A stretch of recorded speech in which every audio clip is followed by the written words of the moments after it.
Subscribe कीजिए हमारे इस YouTube चैनल स्टडी स्टार्स 27 को और लेटेस्ट वीडियो के लिए इस बेल आइकन को क्लिक करें।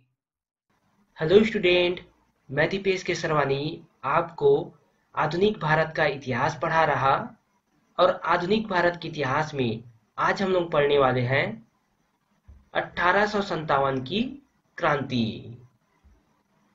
तो इस वीडियो में हम लोग देखेंगे 1857 की क्रांति।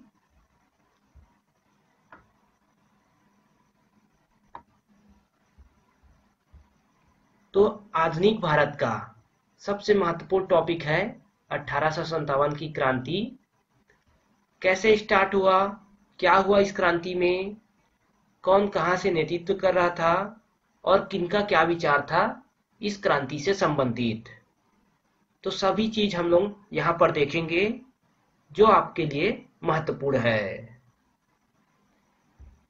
तो देखिए, ब्रिटिश नीतियों तथा उनके शोषण से लोग असंतोष थे। अतः 1857 ईस्वी का विद्रोह भारत में अंग्रेजी साम्राज्य की स्थापना के 100 वर्षों में एकत्र हुए कारणों का विस्फोट था। तो प्लासी के युद्ध के बाद से लगभग अंग्रेज जो है 1757 में जो प्लासी का युद्ध हुआ था, उसके बाद से अंग्रेज जो है धीरे धीरे भारत में अपना शासन स्थापित कर लिए थे। तो 1857 जो है वो 100 वर्ष हो जाता है प्लासी का युद्ध का। तब यहाँ पर लोगों में काफी ज्यादा आक्रोश रहता है कि इस 100वें वर्ष में कुछ किया जाए, क्योंकि अंग्रेज जो है अपनी मनमानी कर रहे थे और अपनी नीतियों को भारतीयों पर थोपते थे। जो भी नीति बनाते थे उसे जबरदस्ती भारतीयों को मानने के लिए कहते थे। इस तरह इनका शोषण किया जा रहा था। तो देखते हैं हम लोग 1857 की क्रांति के समय ब्रिटेन के प्रधानमंत्री थे पाल्मस्टन। इस समय ब्रिटेन के प्रधानमंत्री थे पाल्मस्टन। भारत में गवर्नर जनरल थे लॉर्ड कैनिंग। तो गवर्नर जनरल थे लॉर्ड कैनिंग और इस विद्रोह का प्रतीक बनाया गया था कमल और रोटी। तीनों पॉइंट इंपॉर्टेंट है, याद रखना है आपको। चलिए देखते हैं हम लोग विद्रोह का शुरुआत कैसे हुआ उसके बारे में।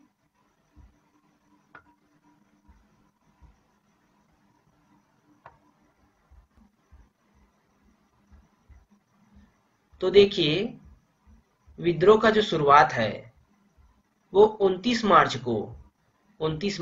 1857 को बैरकपुर छावनी, जो कि पश्चिम बंगाल का एरिया है, तो वहां पर मंगल पांडे ने चर्बी युक्त कारतूस का प्रयोग करने से मना कर दिया।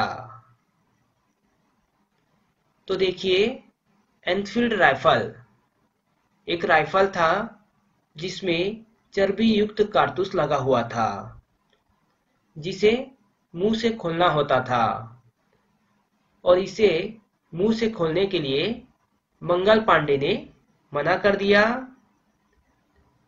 और मंगल पांडे कौन थे? तो 34वीं NI रेजिमेंट के सिपाही थे। मंगल पांडे सिपाही थे 34वीं NI रेजिमेंट के। तो इसे भी पूछा जा सकता है एग्जाम में, तो याद रखिएगा। तो मंगल पांडे ने मना किया, इस कारण अंग्रेजों ने 8 अप्रैल 1857 ईस्वी को मंगल पांडे को फांसी दे दी। तो मंगल पांडे को जैसे ही इन्होंने फांसी दिया तो लोगों में आक्रोश और बढ़ गया। फिर देखिए, 10 मई 1857 को सैनिकों ने खुला विद्रोह कर दिया और अपने अफसरों पर गोली चलाई। तो लगभग 85 सैनिक थे जिन्होंने खुला विद्रोह कर दिया और अपने जो अफसर थे, अंग्रेज अफसर, उन पर गोली चला दी। इसके बाद अपने साथियों को मुक्त करवाकर सैनिक लोग दिल्ली की ओर चल पड़े। तो जो साथी थे उनके, जो अंग्रेजों द्वारा पकड़े गए थे, उन्हें मुक्त करवाकर सैनिक कहाँ चले जाते हैं? दिल्ली की ओर। आगे देखते हैं हम इसके बाद।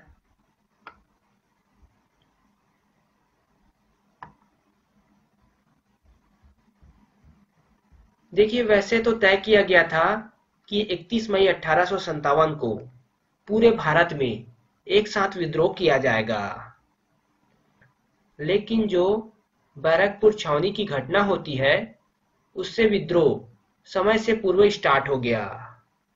10 मई को ही स्टार्ट हो गया विद्रोह, और तय किया गया डेट था 31 मई 1857।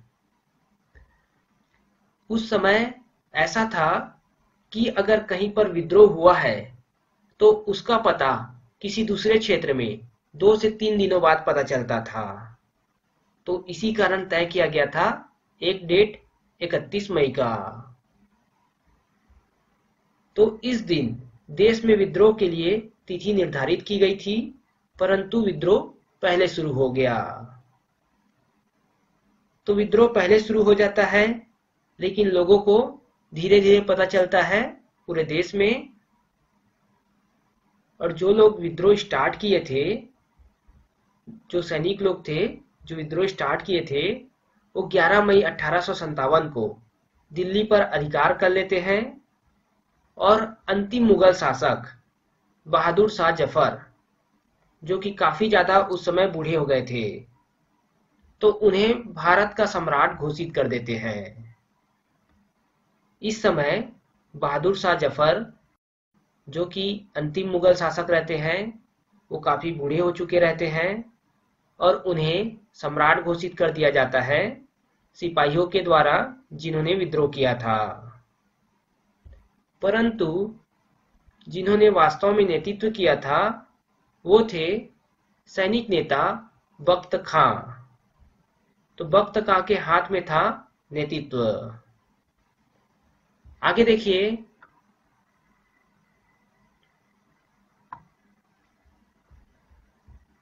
तो विद्रोह जो है वो धीरे धीरे उत्तरी तथा मध्य भारत में फैल जाता है। तो अब लोगों को पता चलता है कि विद्रोह जो है पहले से स्टार्ट हो गया है, 31 मई को स्टार्ट ना होकर पहले स्टार्ट हो गया है। तो धीरे धीरे मध्य भारत और उत्तर भारत का क्षेत्र है, वहां विद्रोह स्टार्ट हो जाता है। आगे देखिए,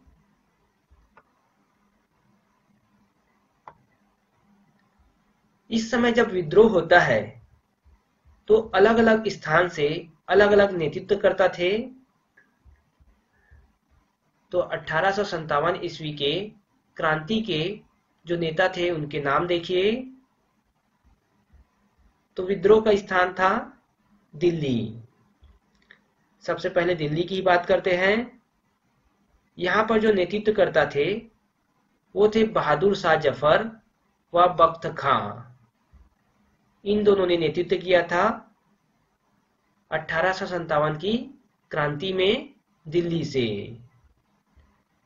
दमन करता थे दिल्ली में जिन्होंने विद्रोह को दबाया था वो थे बर्नार्ड हडसन। डायरेक्ट आपके एग्जाम में क्वेश्चन पूछा जाता है कि दिल्ली में जो नेतृत्व करता थे वो कौन थे, उसके दमनकर्ता कौन थे, तो आपको आंसर बताना है।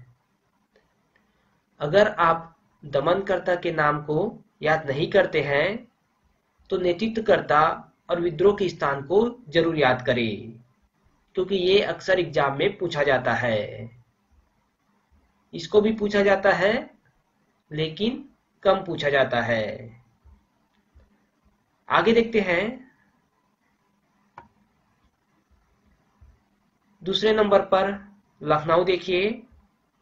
तो यहाँ पर बेगम हजरत महल, इन्होंने नेतृत्व किया था और यहाँ पर विद्रोह को दबाया था कॉलिन कैंपबेल ने। तो कॉलिन कैंपबेल ने दबाया था विद्रोह को। कानपुर में देखिए तो नाना साहब, जिसे धोंदू पंत भी कहा जाता है, बचपन का नाम था इनका धोंदू पंत। कानपुर से नेतृत्व करते हैं और विद्रोह को दबा दिया जाता है कालीन कैंपबेल के द्वारा। झांसी में रानी लक्ष्मीबाई। तो देखिए, रानी लक्ष्मीबाई के बारे में आपने पढ़ा ही होगा।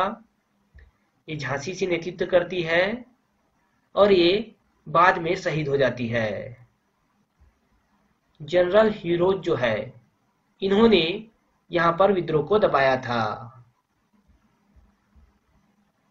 ग्वालियर की बात करें तो तात्या टोपे यहां पर नेतृत्व कर रहे थे और यहां पर भी जनरल हीरोज ने विद्रोह को दबाया था। बरेली की बात करें तो खान बहादुर खान जो कि बरेली से नेतृत्व कर रहे थे। विसेंट आयर, अंग्रेज अधिकारी विसेंट आयर ने यहां पर विद्रोह को दबाया था।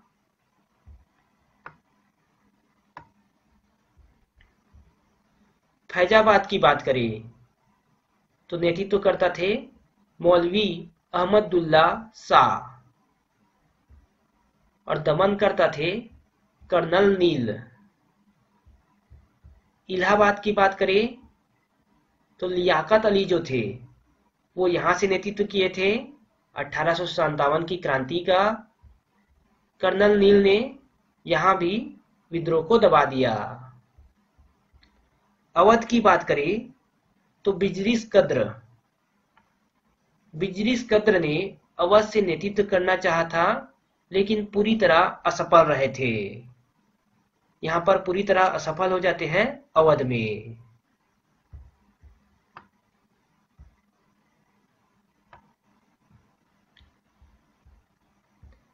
दसवां है आरा या फिर जगदीशपुर। देखिए, एग्जाम में दोनों नाम दे सकता है, इसलिए दोनों नाम याद रखिएगा, आरा या फिर जगदीशपुर।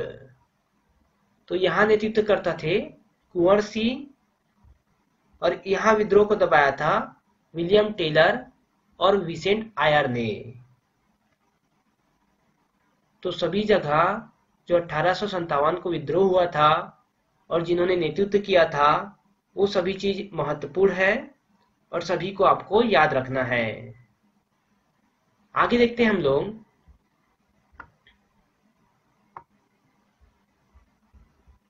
नोट देखिए, इंपॉर्टेंट नोट। रानी लक्ष्मीबाई का बचपन का नाम था मणिकर्णिका। रानी लक्ष्मीबाई का बचपन का नाम मणिकर्णिका था और ये आपके एग्जाम में एक बार पूछा गया है, तो इस नाम को आप याद रखिए। आगे देखते हैं हम लोग।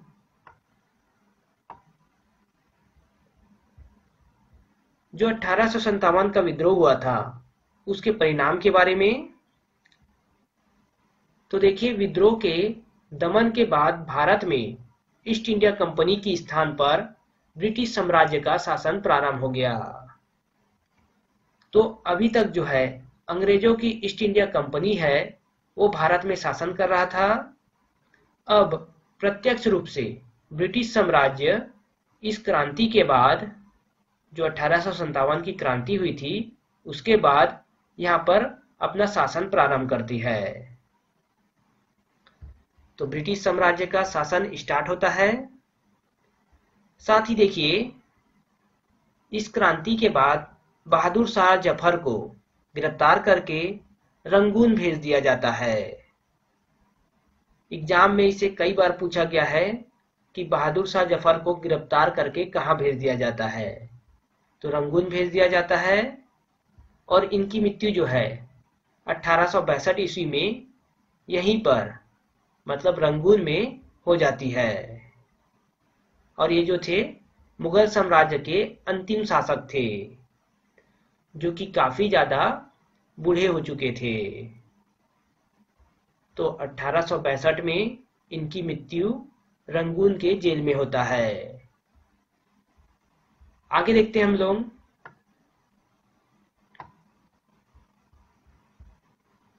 नाना साहब हार गए और सन 1859 में नेपाल चले गए। नाना साहब हारते हैं, उसके बाद नेपाल चले जाते हैं और तात्या टोपे के साथ 1859 में विश्वासघात होता है और उनकी हत्या कर दी जाती है। तात्या टोपे की हत्या 1859 में। नाना साहब हार कर नेपाल चले जाते हैं। बहादुर शाह जफर को रंगून भेज दिया जाता है। अब देखिए यहाँ पर जो गवर्नर जनरल थे भारत के, उसके पद को बदलकर अब वायसराय कर दिया जाता है। पहले गवर्नर जनरल था, अब वायसराय कर दिया जाता है। आगे देखिए,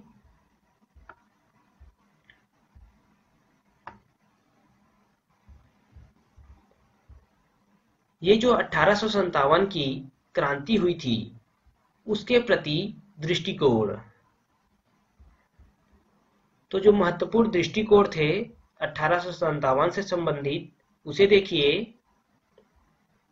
तो वीडी सावरकर ने भारत का प्रथम स्वतंत्रता संग्राम कहा था 1857 की क्रांति को।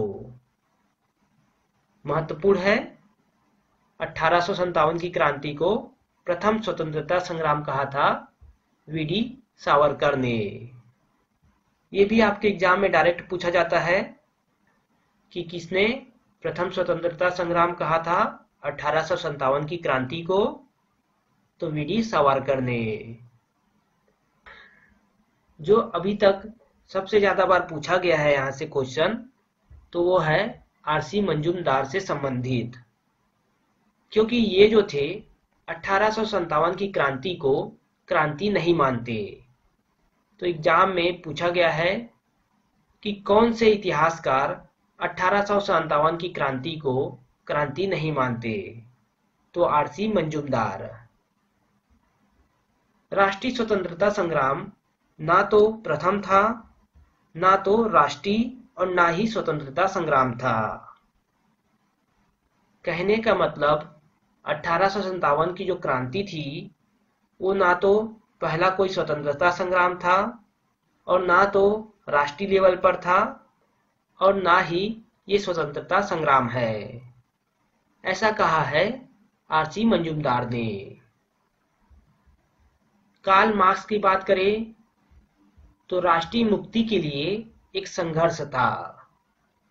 1857 की क्रांति राष्ट्रीय मुक्ति के लिए एक संघर्ष था, ऐसा कहा है कार्ल मार्क्स ने।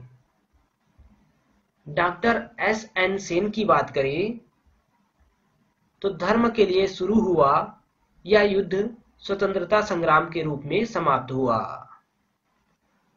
तो इनका कहना था, जो मंगल पांडे है उन्होंने अपने धर्म के खातिर चर्बी युक्त कारतूस को मुंह से नहीं लगाया, तो धर्म के लिए ये युद्ध शुरू होता है और बाद में स्वतंत्रता संग्राम बन जाता है। तो ऐसा कहना था डॉक्टर एस.एन. सेन का। तो ये जो है इम्पोर्टेंट ओवरव्यू है 1857 से संबंधित।